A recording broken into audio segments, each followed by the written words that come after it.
What's going on, guys? This is Mo.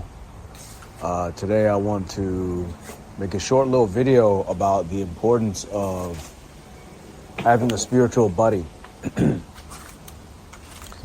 Just a little bit about me. I've been speaking with Mark for about the past 4 months or so, and I've noticed a lot of benefits that have come to me by speaking with him. And I don't believe I would have been able to encounter these type of benefits had it not been for me speaking with him, because when you're on the spiritual path, there's not a whole lot of people that really understand you and what you're trying to do and what you're talking about, because they just don't have that understanding, even if they're good people. But by speaking with Mark, I've gained a much deeper appreciation for certain things, certain topics. One thing I learned recently is that you carry your consciousness with you even after death to the next life, be it here or a different incarnation, because, you keep your same level of consciousness. You don't lose the knowledge you've gained spiritually and otherwise. You keep that spiritual knowledge and abilities and gifts. So is that something I could have learned without Mark? Maybe, maybe not, but I would say I probably wouldn't have, me personally. And a lot of people are like that. They're just not able to learn without having someone there. And even if they are, it makes a massive difference when you have someone that you can speak with when you're having doubts, and someone who can support you through the good times and the bad. So, that's what I would say is the biggest benefit. Those are the benefits of having someone there for you, spiritually. And if you can find someone like that, and you can find someone to be in your corner, I'll absolutely recommend it. Hello, friend. In this episode, I'm going to discuss the value of having a spiritual friend, a mentor, a teacher, somebody who can offer us guidance. This may seem self-serving because I offer those things, but it's not intended to be. Trust me, I don't have any expectations. Sometimes it might be as simple as finding a friend who understands things just a little bit better than you do in that moment, who can offer you that deeper interpretation. Renew your mind to spirit, renew your mind to divinity, renew your mind to love in those moments, right? I see how when I'm speaking to people, it's almost an ongoing relationship. It's not just you speak once and you're done. It's helpful to always have somebody who can be that sounding board, who's unbiased, spirit saying uncarnal, in the moments that I am able to be, or somebody else who's helping you, right? Just to get us out of the muck and the suffering and the discomfort that the ego is creating for us in those moments, to offer us that new perspective, to renew our minds, so to speak, to promote love, to promote mindfulness, to promote compassion, to promote forgiveness, and not only to promote them, but to teach us how to apply them, how to make them practical, right? Because truth that's not applicable really is nothing more than fancy words. We need to understand how to use these things. Truth is usable, friends, in case you're not already familiar with that.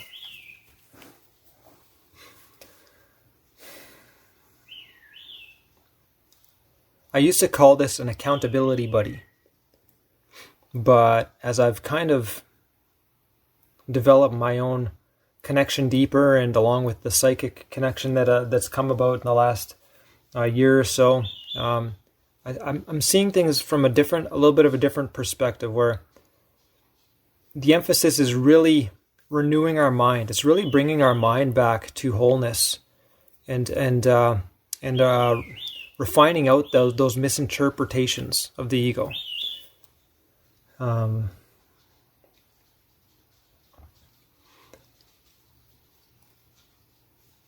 it's not to be There's other ways to do it. We might read a book. We might watch somebody on YouTube. You might listen to these videos on YouTube. But the limitation of that, potentially, is if you miss it in the moment, it doesn't come back around again to get you, to pick you up. But if you're actually in a conversation with somebody, I'm using my guidance as the example. If you have a concern and you're looking to gain insight, spiritual insight, we massage that home. We if you don't get it, we work on it. We maintain our focus on it, and we massage it in there. We look at it from a different words. Maybe a different perspective might seem like a different perspective.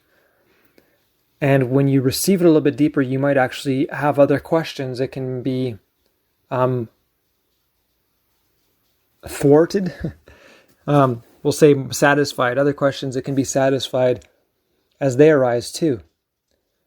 So that's the difference of reading a book and maybe catching a piece here and catching a piece there, as opposed to just sitting in it and being deliberate about it. Deliberate, hey? Exactly.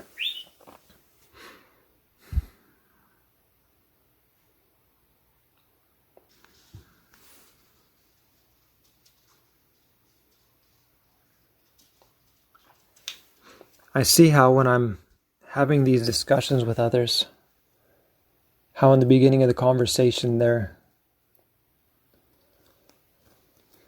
meeting me with their carnal interpretation when they are suffering, and how it's alleviated as the conversation goes on. In the conversation I had this morning even, what the person was saying was, it's funny because it's almost always the same answers. Truth is very simple. It's not some extravagant understanding that you have to read all these books to gain. You just have to sit in it and receive it.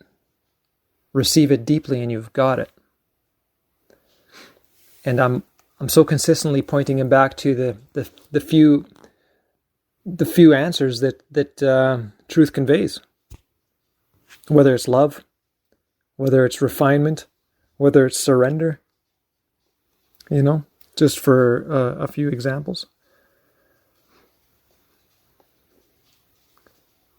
But when we get caught up in the suffering, we can't, it's almost like, we are, the Spirit's saying, disconnected. We're disconnected from those answers in that moment.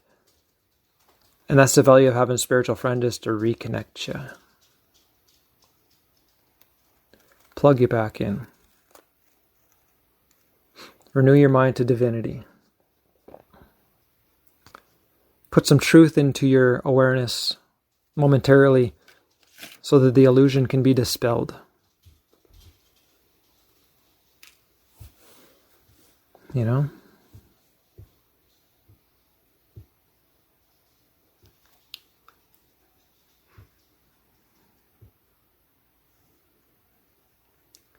It's the value in anything where you're trying to get better at, to emulate somebody who's already been there. And I'm not claiming that I've been there, and I don't want to, I'm definitely not trying to sell anybody. Listen to my words, and if what I'm laying down, and the energy I'm laying down, and the interpretations I'm laying down and speaking of, if you're able to recognize what that represents, then it speaks for itself, right?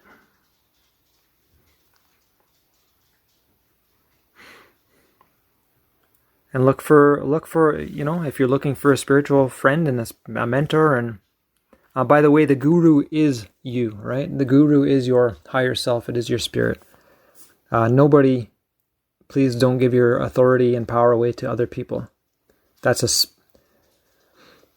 a trap that we often get into when we're first beginning this spiritual journey. Because we want it so bad, we want what somebody else has so bad that we start putting them on a pedestal. Yourself The glory goes to God and your higher self, your true self. That is that divine spark. You know what I mean? You want to listen inwardly. You want to grow that inner standing, right? The inner Bible. You want to connect to that, not be so invested in the books and the external teachers, although they have value. I'm not trying to diminish their value. I'm just, saying, you watch that we're not making them our guru.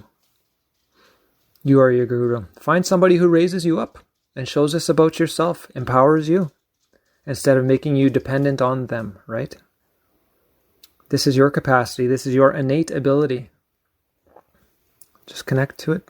Connect to it. Other than giving it away. A spiritual interpreter, for lack of a better word. That's very accurate anyways. Having somebody like that on your team, it's applicable to, if you're having trouble with relationships, you're having trouble with health, you're having trouble with your job, you're having trouble with abundance, you're having trouble with yourself,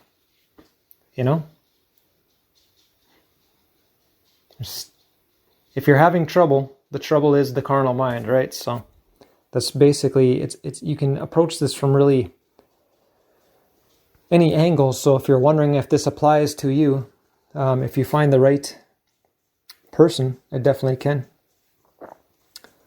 It definitely can, right?